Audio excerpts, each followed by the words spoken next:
La collecte et la revente de données personnelles est le carburant de grands acteurs du numérique. Pourtant, cela ne va pas sans poser quelques questions. On en parle avec notre invité, Tristan Nitto, bonjour. Bonjour. Vous êtes vice-président du moteur de recherche Qwant, moteur de recherche européen et même français. Et vous êtes engagé pour le logiciel libre, pour les libertés numériques. Vous avez notamment publié un livre « Surveillance des libertés au défi du numérique, comment apprendre et agir » paru en 2016. Alors, première question, quel est le coût réel de ce modèle économique fondé sur la revente des données personnelles ? Alors malheureusement, les gens ont l'impression que quand c'est gratuit, ils peuvent le choisir sans rien y perdre. Et on perd énormément de choses. En fait, c'est pas... on échange nos données personnelles sans réaliser qu'elles sont captées, parce que la donnée, elle est invisible. Donc elle part, elle est concentrée, récupérée par des grandes sociétés, des grandes plateformes Internet. Mais en fait, les vrais clients de la plateforme, souvent, c'est l'annonceur publicitaire. Et c'est lui. Alors, les gens ne comprennent pas bien, ils ont l'impression que c'est quand une grande marque et eux, ils sont des consommateurs, donc ils sont des clients. Mais pas du tout. Et en fait, ce que j'ai l'habitude d'expliquer, c'est que nous, on est le bétail de Google et de Facebook. On est comme des vaches dans une étable. Vous savez, j'imagine souvent deux vaches qui discutent entre elles. La première dit à la deuxième « Oh, j'adore cet endroit, on est nourris gratuitement ». Et la deuxième sourit, elle aussi dit « Ah, c'est vrai, on mange bien ici et puis en plus, on est logé gratuitement ».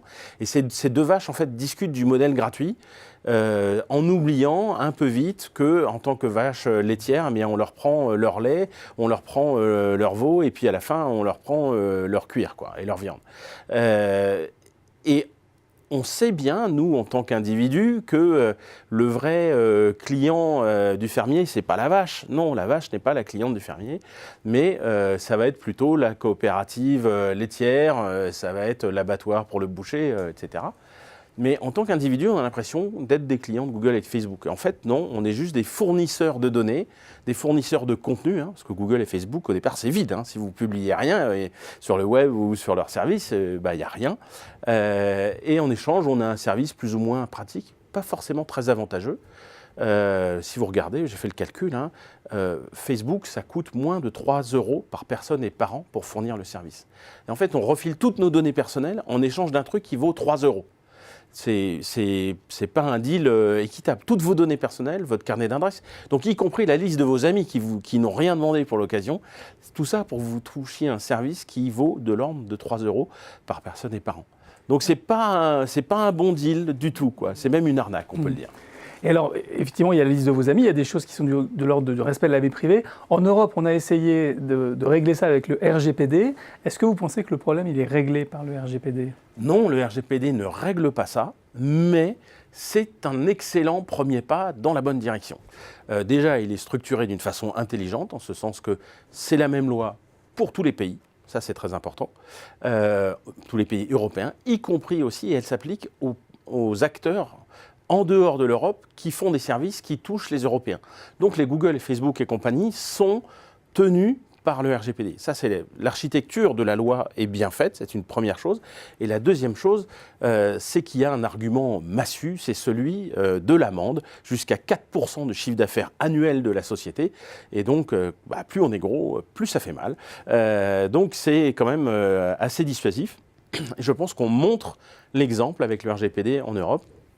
Et ça démontre aussi qu'en Europe, on a des valeurs différentes qui ne sont pas celles de la Chine, qui n'est pas une démocratie, qui ne sont pas celles des États-Unis où c'est un peu les cow-boys de la data, où tout est libre de tout.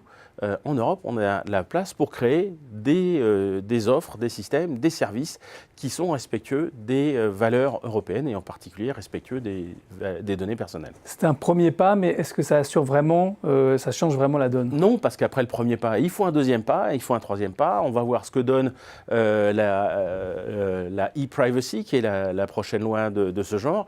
Et il y en aura d'autres, il en faut d'autres. Il faut être vigilant sur le contenu de ces lois.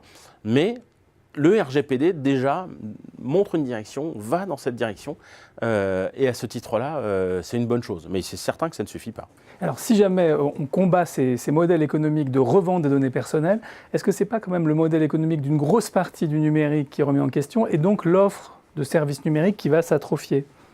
Eh bien, effectivement, moi, je pense que s'il y avait une seule chose à reprocher à Tim Berners-Lee, l'inventeur du web, c'est qu'il évoluait dans un monde académique et de recherche, et que donc, pour lui, les gens étaient payés pour travailler, alors que dans le monde, aujourd'hui, le web est sorti du laboratoire, et donc les gens ne sont pas toujours payés pour produire du contenu, et il n'avait pas abordé cette problématique commerciale, qui est essentielle et qui, en fait, nous pourrit la vie depuis les 25 ans du web grand public. Mais il faut savoir que jusqu'en 2006, Google avait un business qui marchait très bien, qui consistait à faire de la publicité sans savoir qui était en face. Et c'est ce qu'on fait, nous, chez Quant, on ignore tout de nos clients. Les gens viennent, ils font une recherche, ils cherchent par exemple vélo, eh bien, on leur affiche de la publicité autour du vélo. Et on ne sait pas qui ils sont, combien ils gagnent ou quoi. Évidemment, elle vaut moins cher que de la publicité où je sais votre nom, votre niveau de revenu, etc. Mais au moins, elle est respectueuse de la vie privée. Donc, ne pas piocher dans la data personnelle, ce n'est pas forcément équivalent à un abandon de tous les services Internet. Donc c'est juste plus d'éthique. C'est possible avec plus d'éthique. Tristan Netto, merci pour votre éclairage. Je vous en prie.